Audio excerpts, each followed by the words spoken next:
ඔබ දකින ලෝකය ඇත්තක්ද? ඇත්තටම ලෝකය කියන්නේ මොකක්ද?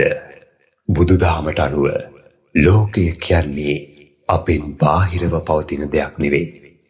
ඇස, කන, නාසය, දිව, කය සහ මනස යන ආයතන හයට හමුවන අරමුණු සමුදායක් විතරයි. අපි හැමදාම කලේ දැනීම සහ දැනගැනීම කියන දෙක පටලවාගෙන ලෝකයක් මවා ගන්න එකයි.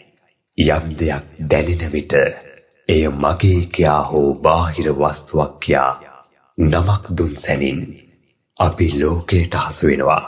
නමුත් සැබෑ දාර්ශනික දැක්ම නම් මේ හැම දැනීමක්ම ස්පර්ශය නිසා හටගෙන ඒ මොහොතේම නිරුද්ධ වී යන බව වටහා ගැනීමයි.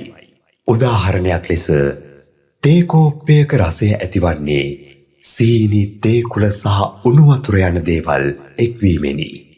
නමුත් ඒ තේ රසය සීනි තුල හෝ තේ කුල තුල හෝ වතුර තුල පමණක් තනිවම පවතින්නේ නැත.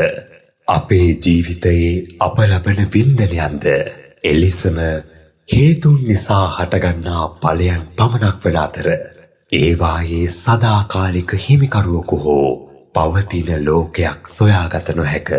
ලෝකය තුල හික්මෙනවාට වඩා ලෝකය අතහැරෙන විදිහට සිහිය පවත්වන්න පුරුදු වෙන්න.